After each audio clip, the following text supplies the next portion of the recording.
Hi guys, welcome back to Dudley Central.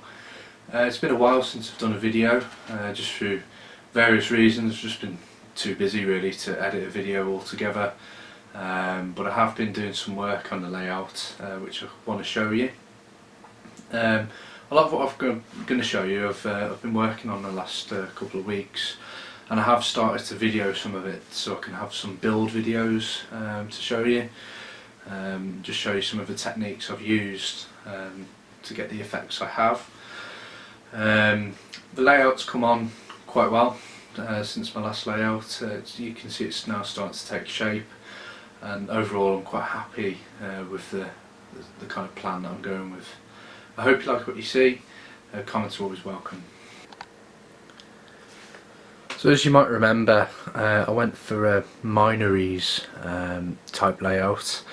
This is a major kind of station packed into a very small space, so it kind of gives the illusion of like a big city terminus, using smaller trains. So this was perfect for me. I've only got a very small space in my flat, but I wanted something that I could have my DMUs pulling into and leaving, and then using DCC sound to really bring it to life. So yeah, as I say, I've taken a bit of inspiration from Birmingham Moor Street and London Marylebone, and then just had a look at other stations like Darlington for the roof, just to kind of pick off ideas on what I can really achieve. So as I say, the track layout is more or less as I want it. So as you can see,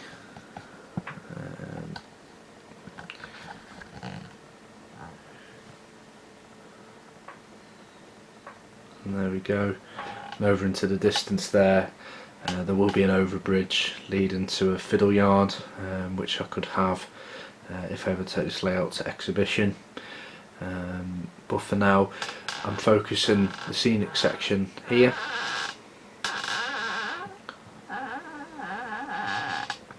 I have to excuse the squeaky tripod there. So yeah, so the main focus for myself then, I've been looking at doing the scenery on this side of the board.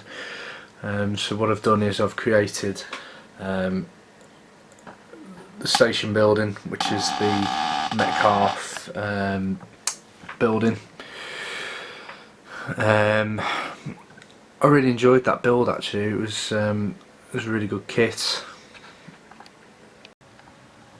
So the Metcalfe station building was a really enjoyable build. I have customised it a little bit. I've added interior lights, albeit they're switched off at the moment, but I've also added a double iPhone mini speaker into the station, and it's just tucked in under there.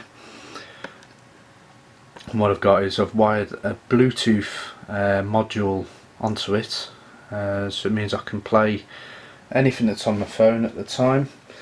So it could be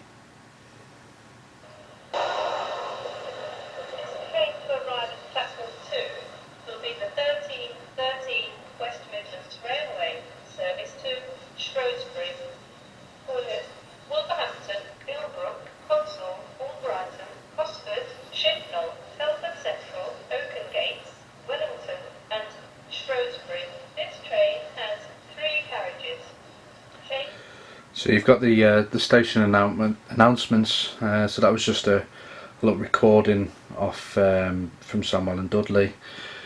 Something else I also thought about putting was just some station ambient sounds. This is a YouTube video, and it's just called Train Station Sounds Effects, Sounds of Railway Station, and this is by a channel called 8 Hours Of.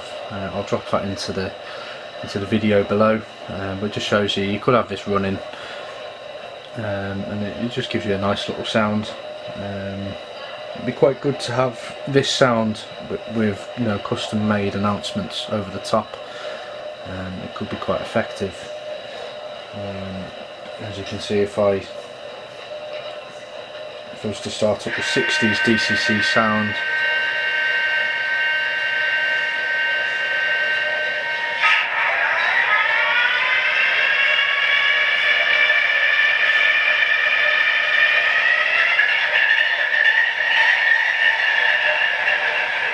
So we've got quite an interesting contrast then.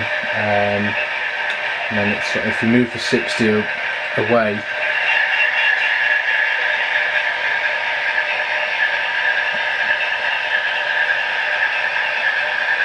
what I quite liked about it was you've still got sound in the station.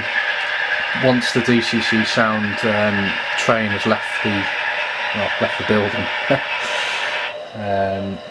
So that was something I wanted to capture with it. I really like DCC sound, but sometimes I find the layout can feel a bit empty if there's no sound coming from elsewhere. So that was the main reason for going with that one.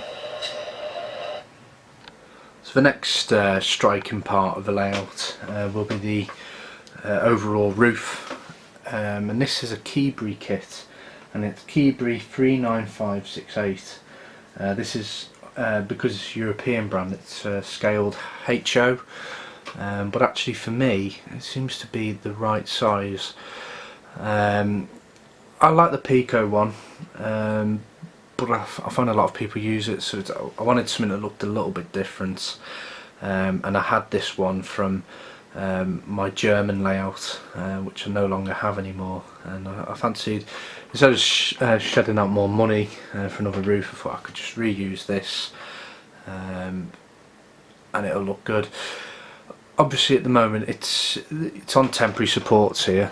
These are by no means going to be the finished platform. I just put them in just to have an idea of how it might look, but certainly on the other side where it's attached to the retaining wall, that's going to be roughly where it's sitting.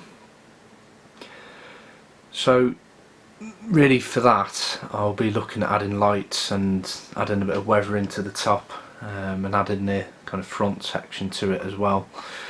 But I look forward to having that on the layout, and it ties in quite well with the Metcalfe station building there. So another part of the layout which I've spent a lot of work on over the last couple of weeks has been the retaining wall. This, for Minories layouts, is quite a crucial part of how it looks, as it makes up essentially the back scene.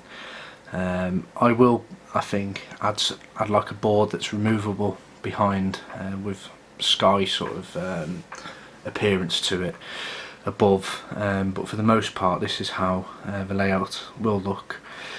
So what I've used the Ratio Arches kit here, and then I've used Will's plastic sheets. It was the Dress Stone range, if I remember correctly.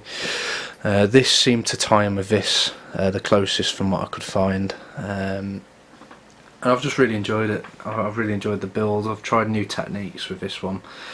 So what I've done is I've used Halford's Grey primer, and then added the mortar layer, and then dry brushed a kind of blue brick colour to the walls.